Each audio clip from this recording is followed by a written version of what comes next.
steadily it rises. Hey, it's ODB, the Lincoln Addict, back with another review. We're getting ready to jump into a 63 Lincoln Continental convertible, black on black, triple black rather.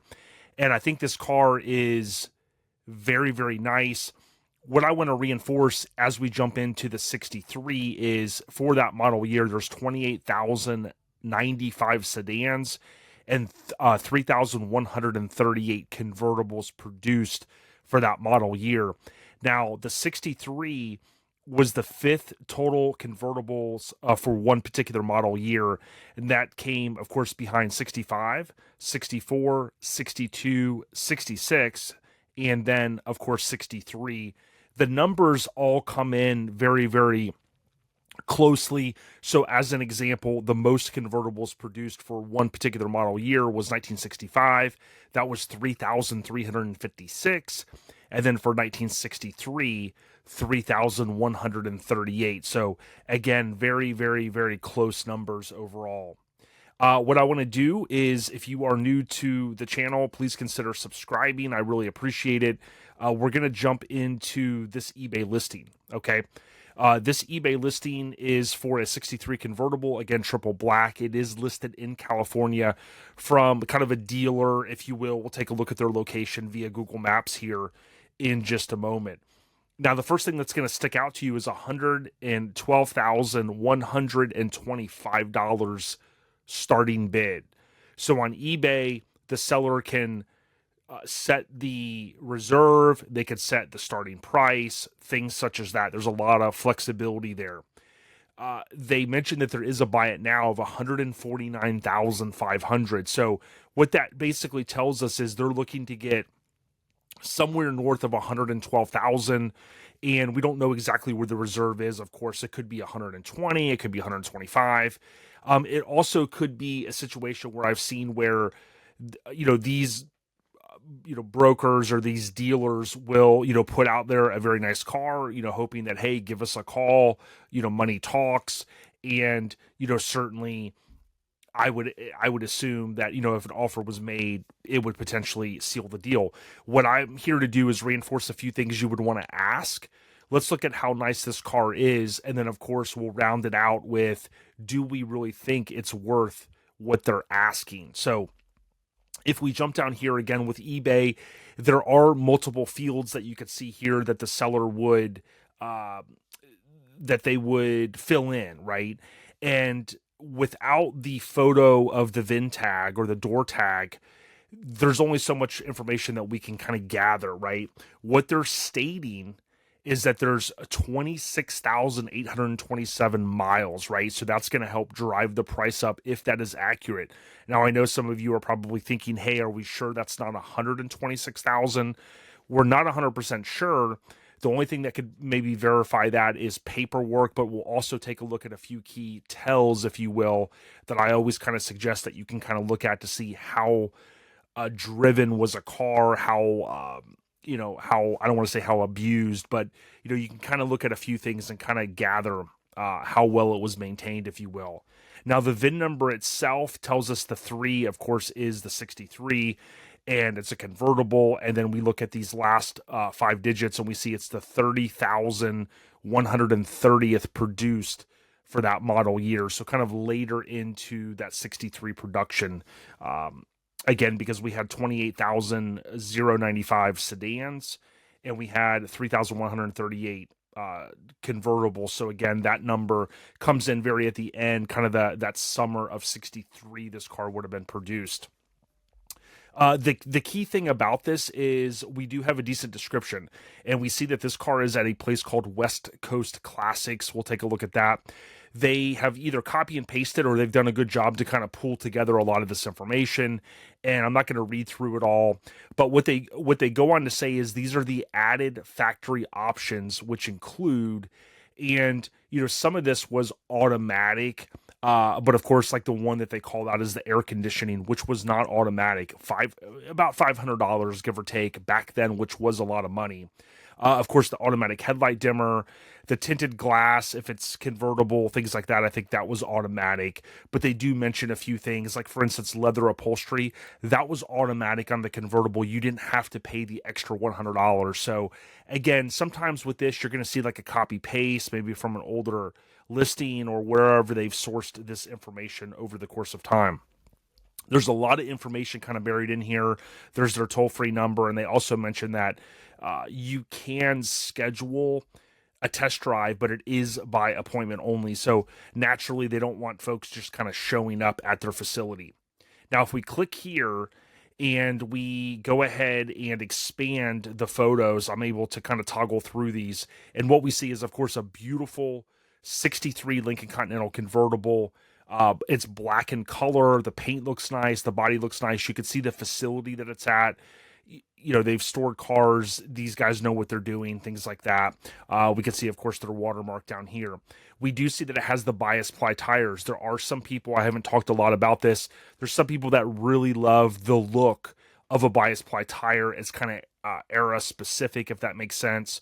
And it's kind of like whatever your pleasure is. It does have the thinner white wall around that tire, of course, which is going to be period correct for 63. And again, you look at those tires, and whether you're a fan of those or not, there are companies that make a tire that looks kind of like it has the vintage look, but it has a better ride, so to speak. Certainly, that's probably what is on this car. From the side view again, we're kind of getting these 5 to 10 foot shots that we're seeing so far. I like to take a look at the bumper ends here to kind of see how the indexing looks. Again, not perfect with the indexing, but certainly, no damage that we're seeing. Of course, in 63, you've got no star in the middle of the wheel cover, aka the hubcap. So that's what we're seeing there as well. Now, I do want to kind of go through these a little quick because I don't want to make this video too long, but the bright work looks really nice from what we can see on or via the photos. In 63, they did go to the amber turn signals, ironically enough, as one of you have recently chimed in, one of the great followers, and had mentioned, for those that don't know, in 64, they do go back to clear. Ironically enough, I own a 64, so I, of course, am familiar with that. Regardless of the front amber, the rear, these are the reverse lights. Of course, those stay clear in 63. We've got the trim here. There are a couple of guys. I sell sticker kits for 64, 65. I do not sell it for the earlier years, but there is a guy, Todd, who is a great follower here as well. He sells, if I recall correctly, a decal set, if you will, that would go in here. Of course, you'd have to take this apart and to make this look essentially like it did when it rolled off the lot. We, of course, see the slightly raised deck lid, so that is looking good there. And so far, everything I'm seeing on this car, it looks really nice, okay? Now, I would like for you guys to chime in what you think of the interior. It's hard to tell to me if it's the original leather. I mean, I would assume with that low of miles that this is original, but sometimes it's kind of hard to tell. Was it redone? Is it vinyl? This type of thing. Is some scratching here, which again, probably a high-end upholstery or high-end detailer, if you will, could probably clear and clean some of that up. We do see some custom floor mats. Of course, that's easily changeable. I like them, but certainly you could change that. In here, we're seeing everything that we would expect as far as the instrument cluster. I've talked about this in the past, the quadruple OT, I think is how Chip Fu says it, or the 4 zeros. If you buy that steel wool from like a hardware store, such as here in Florida, Ace Hardware, you can use that with some Brasso polish. Typically, you would probably take these pods out, but that little bit of film, if you will, believe it or not, will come right off with that quadruple OT. So aka 4 zeros, and some nice polish like a Brasso polish. But that is, the way they look over the course of time. I like this setup because it kind of has that brushed finish here. I do believe that was, there's a couple of options in 63. I think you could do kind of that walnut look or this, but I love this look, especially with the black, because it kind of carries over. And again, it kind of has that brushed bottom of an aluminum can type look, if you will, that look that I really like. We we can see like little minor things. Looks like there's a little ding here. Not the end of the world. You know, some of that stuff can really be cleaned up if that's what you want to do. Now, if we do scroll down here, we can see with some of these sellers, they will have the full size photos. So when you click here, you can kind of go through these, and I'm not going to go through all of them again. There are some additional photos down here. We can see the top up. The top looks beautiful. Again, a triple black car. We can see the top down. The bright work, it looks good. I like to see photos outside of a facility as well with the sun hitting them because, as many of you know, especially in the movie industry, you know, lighting is everything, right? So sometimes indoors with the bright lights and things, especially at Mecum, Barrett-Jackson, you know, you'll kind of get this wow look. But it is good, in my opinion, to kind of look at some of this stuff out in the normal light. We can see some of the stitching here is not perfect. Again, I'd love to hear from you guys if you think that's vinyl or if it's leather. It's kind of hard to tell. Looks like there's a little shadow there in the photo. We also see all of the little indicators here, the round deals that kind of go around each of these, and that's really cool because, again, as I've said in the past, some of that stuff ends up missing over the course of time, stuff taken apart and whatnot.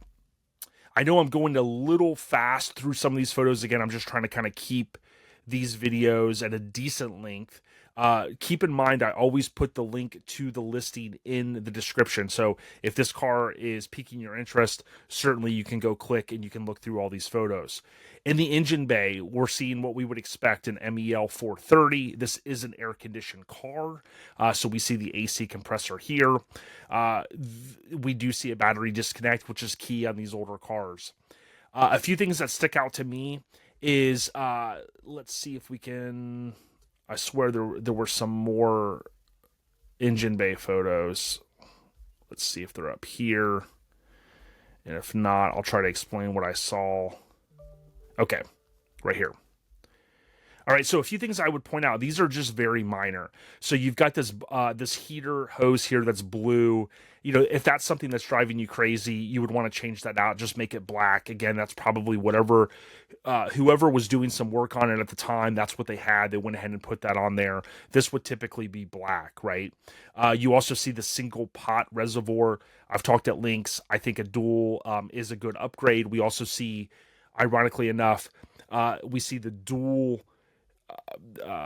mechanical fuel pump. However, you know, I like to talk about having that 3-port. And we know it's the 2-port. You can remember because it has the 2 kind of screws on top of it, the bolts, if you will, screws rather. And of course, many of us swear by the 3-port, especially depending on where you live. It helps with the vapor lock. I know there's a lot of people that will kind of go back on that. I'm also of the mindset, if it's not broke, don't fix it. So certainly if this person said, hey, I've been driving this car all around town, I've never had an issue, hey, totally get it. But I can tell you, in Florida, vapor lock is a thing, and having the 3-port, it's just going to be a nice assurance, you know, that you're going to get to where you're trying to go. We can see, of course, the floor mats here. It's hard to tell from what I see. I want to say this carpet has been swapped out at some point. So, you know, that would beg to me to kind of go, you know, is it an original 26,000 mile car? Now, I could be off on that. It's hard to tell sometimes, but these are some of the reasons why I like to look at it in person. Now, there is one photo. There's a couple of photos in here, and the tell that I always like to talk about is on the parking or on the brake pedal itself. You can see here it doesn't look too worn. It's a little bit worn in this corner, and that'll sometimes give you a little bit of insight. Like if somebody goes, hey, I've got a 10,000 mile all original car, and you start to look at it and you see like this brake pedal is like just thrashed. That gives you a little bit of insight to like, okay, this car was driven way more than 10,000 miles. Here, again, in the 26,000 mile range, you know, you kind of look at these pedals and you go, they don't look too bad. Now, certainly someone could swap the pedals out. Someone could clean them up really nicely. But again, it's something that I like to look at. You know, oftentimes when many of us are driving, especially one of these cars, you know, you've got your foot on the pedal, but you'll sometimes rest your foot here a little bit as you're cruising. And that will kind of wear on that lower right corner of the gas pedal. So I wanted to mention that. But in in closing, what I want to do is show you a couple other things I like to look at. So this person obviously is a pretty big time dealer. If you scroll down and you look at their address in Torrance, California, what we can do is we can take a look here. And at first, you're like, "Hey, this is kind of a smaller building, so it's West Coast Classics." We can see their branding here, and then we can go because of Google. We can kind of go around this facility and kind of see what it is. Now, looking at the facility, it looks like, of course, this is probably where the car is at, which is what I would assume. There's no windows there, so to speak. So it's kind of hard to tell if the windows are maybe up on this side or whatnot. But certainly, I like to always do that. I mean, someone with as much feedback as them, that's okay. But I can tell you on Instagram, I've talked before, there's tons of scammers out there, whether it's old school BMX stuff or Lincoln parts or Mopar parts. And if you look, they're even willing to go as far as like adding a fake address into their bio. And I've pulled some people up before in like the middle of Arkansas with like a little travel trailer.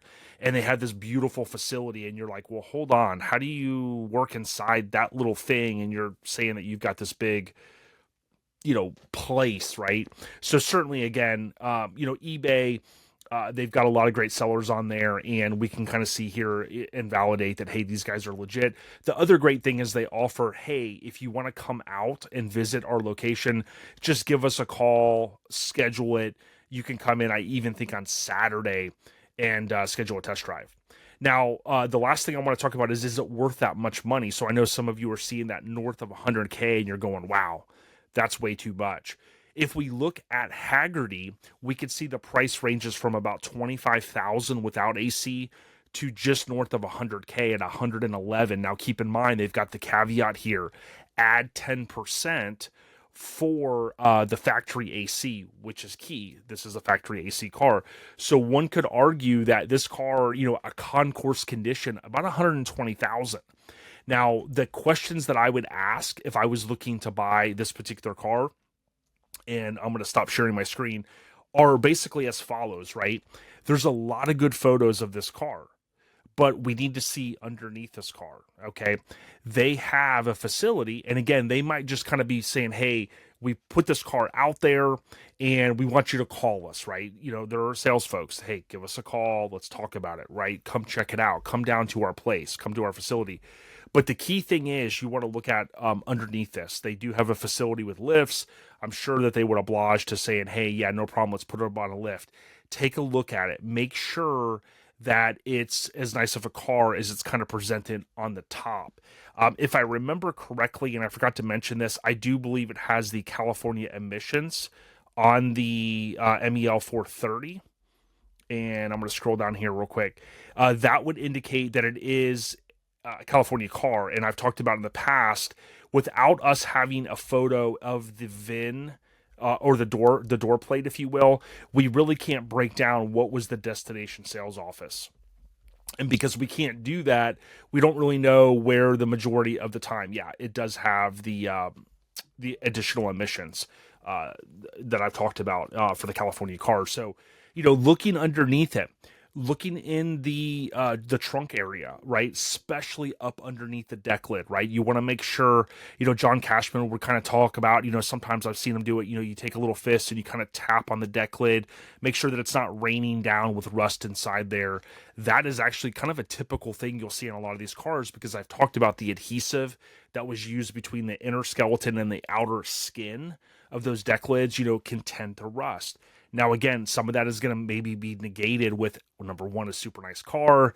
Number two, California car, drier climates, things like that. So, certainly there's things you would want to look at, but we would also want to know, do all the windows work? Do the vent windows work? Do the auto drops work? Do the windows go up and down? Are they slow?